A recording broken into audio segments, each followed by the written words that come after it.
नमस्कार, मैं हूं संजय शर्मा। आप देख रहे हैं 4 पीएम न्यूज़ नेटवर्क।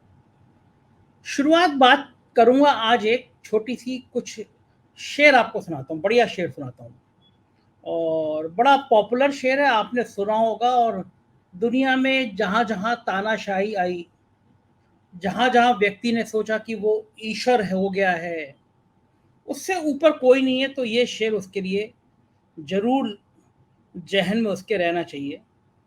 सुनाता हूँ। मुझे बहुत सारे याद नहीं रहते लेकिन कुछ शेर ऐसे हैं जो दिमाग में घूमते रहते हैं।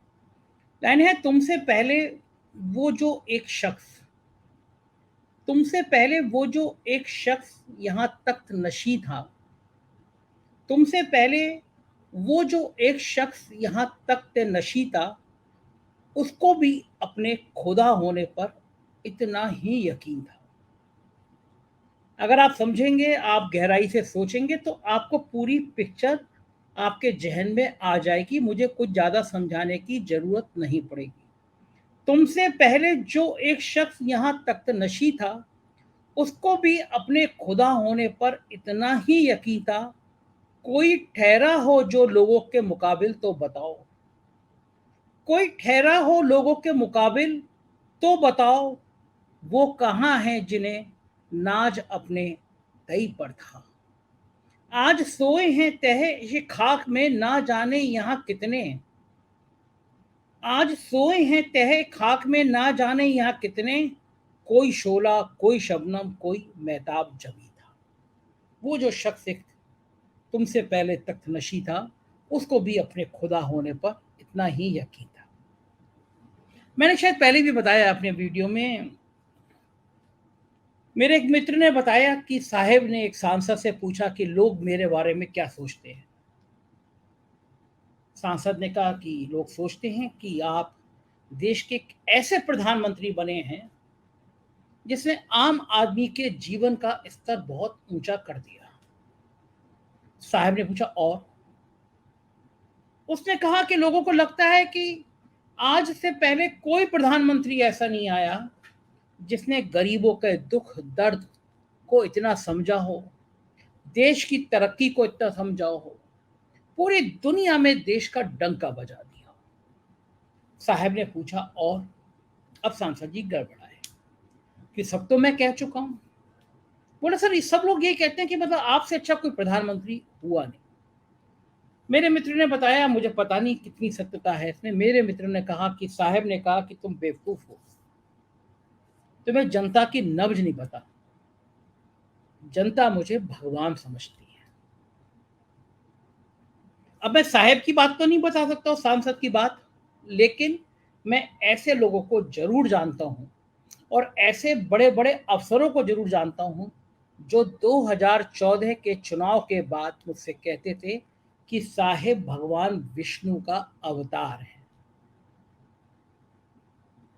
उनको साहेब में भगवान विष्णु का अवतार नजर आता था। जनता भी दीवानी थी, वरना कभी संभव है कि आप कोई देश का शासक कहे कि थाली बजाओ, ताली बजाओ, मोमबत्ती जलाओ, लाइट जलाओ। जिस समय लाशों के अंबार लगे हो, लोग दीवानों की तरह थाली बजाने लगे, ताली बजाने लगे। लेकिन अब 9 साल बाद जनता का भ्रम टूट रहा है।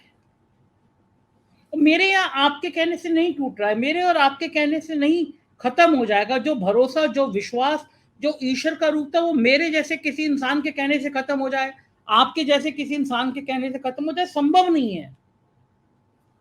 भ्रम टूटता है जब आप देखते हैं कि आप जिसको ईश्वर माने बैठे हैं, दरअसल उसके सारे कृत ऐसे हैं जिसने आपकी जिंदगी की बैंड बजा दी है। फिर लगता है कि हम कौन से सपने की दुनिया में थे, हम कौन से भ्रम की दुनिया में थे। और जब भ्रम टूटता है तो समझ में आता है कि साहिब एक के बाद एक ऐसे फैसले लेते चले गए जिसने इस देश के जनमानस को, उसकी अपनी पारिवारिक जिंदगी को, उसकी अपनी निजी जिंदगी को ऐसे चौराहे पर लाके खड़ा कर दिया जहां से वापसी संभव नहीं थी। ईश्वर के होने का बोध जब इंसान में होने के बोध से टकराने लगता है तो हिमाचल में क्रांति होती है, तो दिल्ली नगर निगम में क्रांति होती है और फिर वो कर्नाटक में क्रांति दिखने लगती है। तब साहेब को समझ आता है कि लोकतंत्र की आवाजें बड़ी होने लगी हैं, जनता उनसे डरना बंद कर रही है, जनता उनके खिलाफ बगावत का बिगुल बजाने की सोच रही है। अब दुनिया गवाह है कि फिर ऐसी हालत में कोई तानाशाह वही करता है जो साहेब कर रहे हैं। थोड़े ईडी के पंजे तेज करते हैं, थोड़े सीबीआई के पंजे तेज करते हैं, थोड़े इनकम टैक्स के पंजे तेज करते हैं, जिससे ये लोग ममता बनर्जी के भतीजे के पेच कर सकें और ममता बनर्जी को संदेश दे सकें कि आपको विपक्ष में एकता में बहुत ज़्यादा सक्रिय योगदान नहीं निभाना है। मैं जिस समय ये वीडियो बोल रहा हूँ उससे कुछ घंटे पहले ममता बनर्जी के भतीजे अभिषेक से लगातार पूछताछ जारी है और कई चरणों में ये पूछताछ हो चुकी है। जो निशाने पे आएगा, जो साहिब के खिलाफ बड़ी गोलबंदी करने की सोचेगा, हश उसका भी यही होना है। दिल्ली में मनीष सिसोदिया और सत्येंद्र जेल में हैं और अगले कुछ महीनों में अरविंद केजरीवाल भी वहां पहुंच सकते हैं। धार तेजस्वी यादव के खिलाफ भी तेज हो रही है, क्योंकि क्रांति की शुरुआत बिहार से हो रही है और धार फिर उद्धव ठाकरे और शरद पवार के भतीजे को भी धमकी के रूप में देखने को मिल सकती है। पंजे केसीआर की बेटी कविता तक पहुंचे हैं, नंबर अब केसीआर का भी आने वाला है।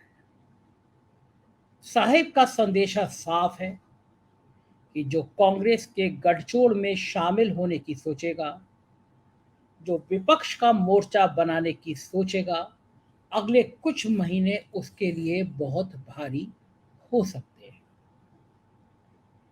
साहिब डर रहे हैं, साहिब घबरा रहे हैं। अगर ऐसा नहीं होता तो रात के 8 बजे नोटबंदी का ऐलान करने वाले साहिब, ये संभव नहीं था कि 2000 के नोट को जब बंद होने की घोषणा हो तो वो आरबीआई के एक प्रेस नोट से हो। वरना साहिब आते और रात को 8 बजे घोषणा करते कि मैंने भाइयों और बहनों, मैं ये 2000 का नोट लाया था, लेकिन अब बहुत काला बाजार करने वालों ने इसको संभाल कर रख लिया है, इसलिए मैं इस नोट को अब लीगल टेंडर मानने से इनकार करता हूं। नोटबंदी की तरह फैसला हो सकता था।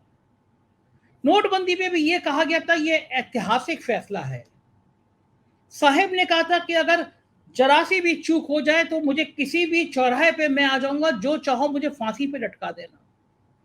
साहिब इतना उत्साहित थे, इतना खुश थे कि विदेश में जाके बोले कि मैं नोटबंदी करके आया हूं, जिनके यहां शादी थी वो रो रहे हैं। साहिब भूल गए कि भारत की संस्कृति में, भारत के परिवारों में बेटी की शादी होती है तो पूरा समाज एक हो जाता है।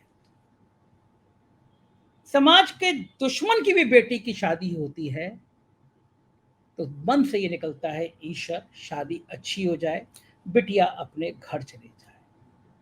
मगर साहिब उस समय उत्साहित थे और कहा कि लोगों की बेटियों की शादी हो रही है, मगर नोटबंदी के कारण लोग रो रहे हैं।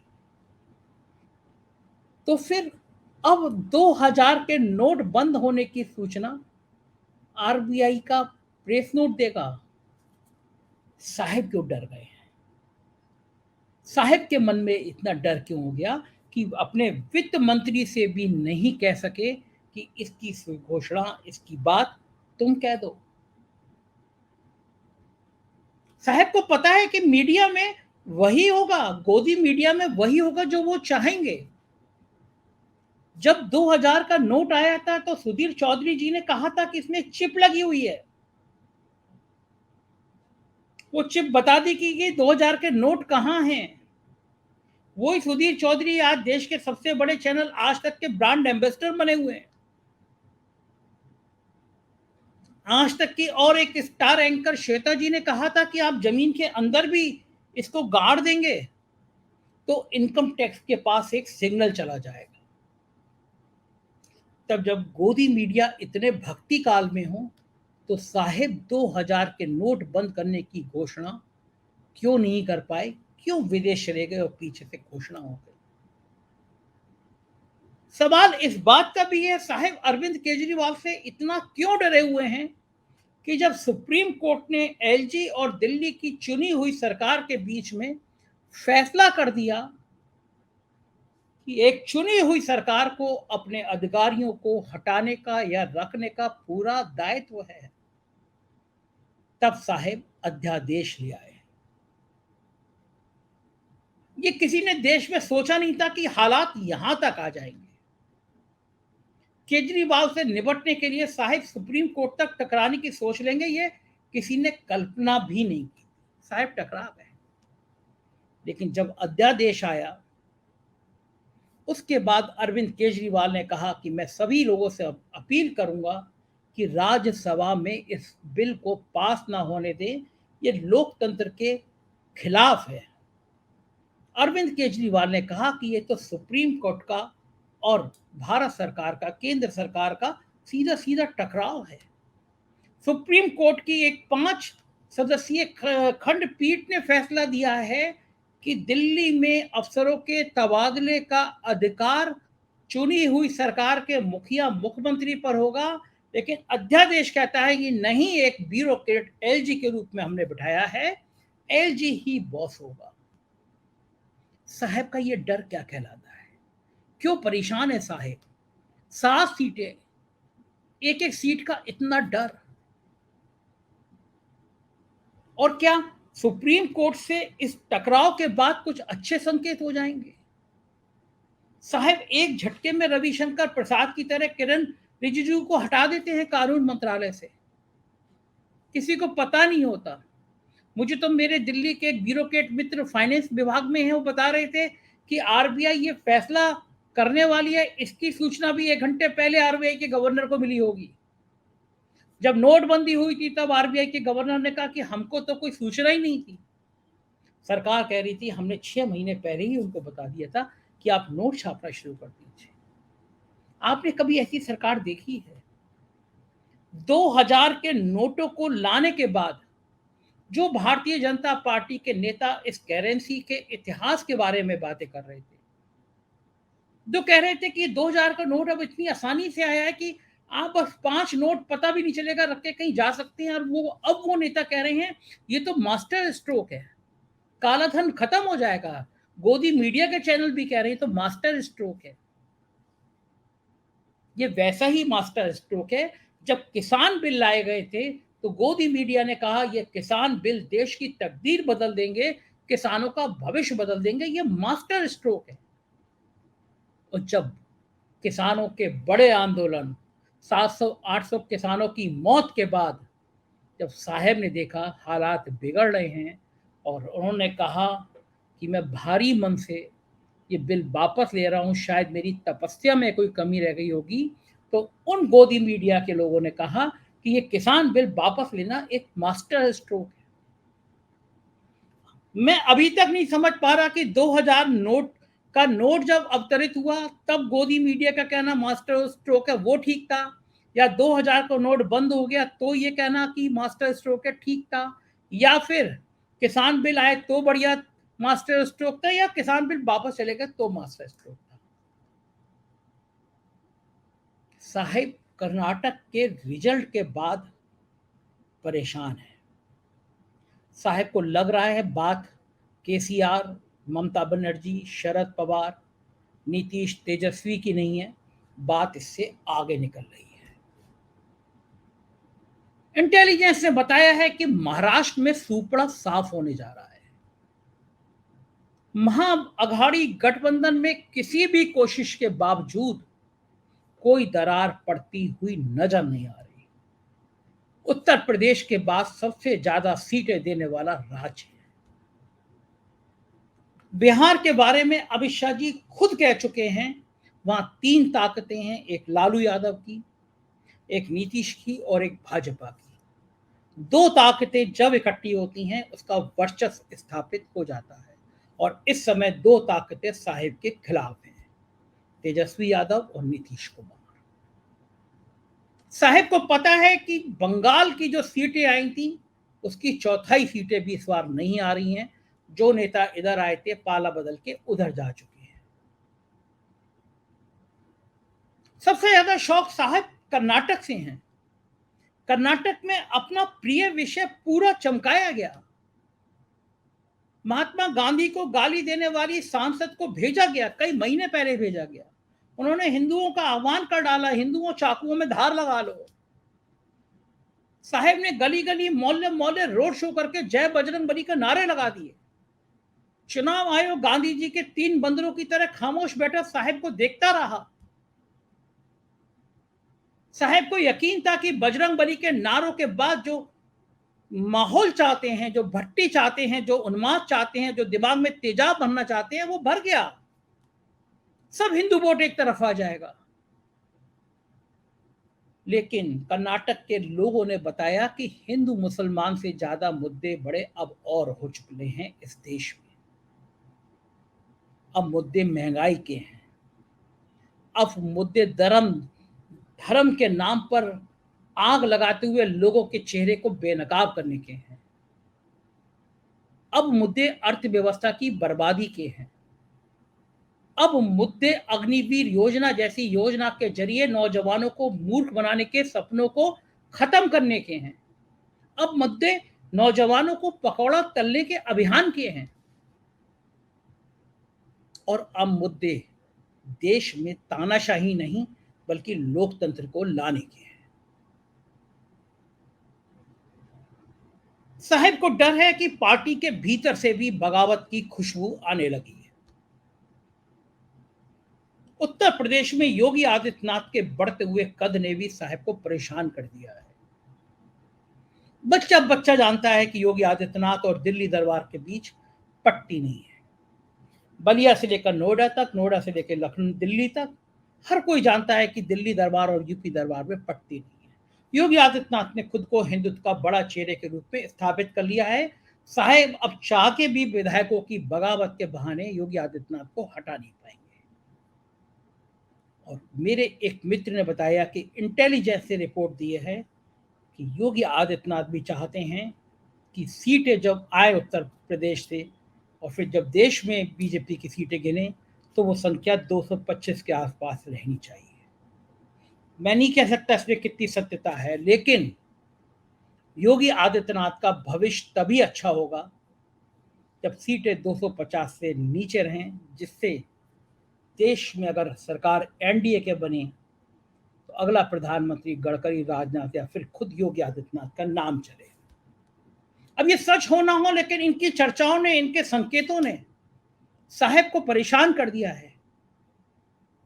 तभी वो सुप्रीम कोर्ट से टकराने को तैयार हो गए हैं। दिखाना चाहते हैं कि मैं एक इतना ताकतवर नेता हूं जो देश में कुछ भी कर सकता हूं। जब चाहूं तब नोट शुरू कर सकता हूं, जब चाहूं तब नोट बंद कर सकता हूं। मुझे इसके लिए अपने कैबिनेट की जरूरत नहीं है, मुझे इसके लिए अपनी पार्टी की जरूरत नहीं है। और ये संकेत वो पहले भी दे चुके हैं। मंत्री नहीं, मुख्यमंत्री सहित पूरी कैबिनेट बदल दी गई गुजरात में। गुजरात के मुख्यमंत्री ने कहा मुझे तो पता ही नहीं था, मैं रात को सोया तो मुख्यमंत्री था, सुबह उठा तो पता चला मैं हट गया। साहब ने दिखाया है कि वो एक बेहतर तानाशाह के रूप में स्थापित हो चुके हैं। इसलिए पार्टी में जो कुछ होगा सिर्फ वही तय करेंगे। लेकिन साहब थोड़ी सी चूक हो रही है। जनता को अब ये समझ नहीं आ रहा। गोदी मीडिया के चैनल हो सकता है दिखाए हैं, 3 बड़े चुनाव हुए थे, हिमाचल, दिल्ली नगर निगम, गुजरात। दिल्ली नगर निगम का चुनाव भी गुजरात से कम महत्वपूर्ण नहीं था, राजधानी है। जान लगा दी थी बीजेपी ने, क्योंकि केजरीवाल से बीजेपी बहुत तकलीफ में रहती है। केजरीवाल बिल्कुल हृदय पे चोट करते हैं। उन्होंने कहा, जब वो ट्वीट करते हैं एक चौथी पास व्यक्ति देश का प्रधानमंत्री नहीं होना चाहिए, एक पढ़ा लिखा होना चाहिए, तो सीधा दिल पे लगती है। 2 जगह बीजेपी हारी, हिमाचल में और दिल्ली नगर निगम में, लेकिन आपके टीवी चैनलों पे सिर्फ गुजरात की चर्चा होती रही। कर्नाटक के चुनाव थे, उत्तर प्रदेश के स्थानीय निकाय के चुनाव थे, मगर गोदी मीडिया के चैनल पे उत्तर प्रदेश के स्थानीय निकाय के चुनाव की चर्चा थी, कर्नाटक के चुनाव की चर्चा नहीं थी। इसलिए लोगों ने गोदी मीडिया के चैनल देखना बंद कर दिया है। गोदी मीडिया के एंकर जा रहे हैं तो जनता उनको हूट कर रही है। साहब को ये चिंता लग रही है। सुधीर चौधरी का ब्लैक एंड व्हाइट शो, भले साहब ने अरुण पुरी किया, उनकी एंट्री करा दी, लेकिन फ्लॉप हो रहा है। लोग मजाक उड़ा रहे हैं। लोग वैकल्पिक मीडिया पे जा रहे हैं। जो सच बोल रहा है उस यूट्यूबर के जा रहे हैं, उसको प्रमोट कर रहे हैं, उसको आगे बढ़ा रहे हैं। लाखों लाखों लोग देख रहे हैं और साहब को समझ नहीं आ रहा इन यूट्यूबर्स को कैसे इन पे लगाम लगाएं, कैसे इनके चैनल पे प्रतिबंध लगाएं, कैसे इनकी जवान पे लगाम लगाएं। हो सकता है अगले कुछ महीनों में ये काम भी हो जाए, लेकिन बड़ा सवाल यह है कि देश की जनता पर लगाम कैसे लगाएंगे। देश की जनता जो जागरूक हो गई है उस पर लगाम कैसे लगाएंगे। ये आवाज, ये क्रांति की आवाज शोर नहीं करती, लेकिन बहुत धीमे से चलती है और फिर दूर तलक जाती है। कर्नाटक के नतीजों ने एक धमक पैदा की है। आने वाले दिनों में मध्य प्रदेश, राजस्थान में इसके परिणाम देखने को मिल सकते हैं। छत्तीसगढ़ के मुख्यमंत्री और दिल्ली के मुख्यमंत्री अरविंद केजरीवाल कभी भी जेल जा सकते हैं। ईडी सीबीआई के जरिए उनके पेच कसे जाएंगे।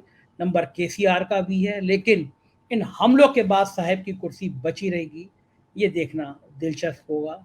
हम बताते रहेंगे, आप देखते रहिए। आपके प्यार के लिए शुक्रिया। इस वीडियो के नीचे एक डिस्क्रिप्शन बॉक्स है, आप हमारे सदस्य बनेंगे तो हम आपको शुक्रिया कहेंगे, हमें आभार व्यक्त करेंगे, हमें मजबूती मिलेगी। कुछ और राज्यों में हमारे चैनल हैं, 4PM UP, 4PM Bihar, Gujarat, Karnataka, उन्हें भी सब्सक्राइब करिएगा। शुक्रिया, थैंक यू।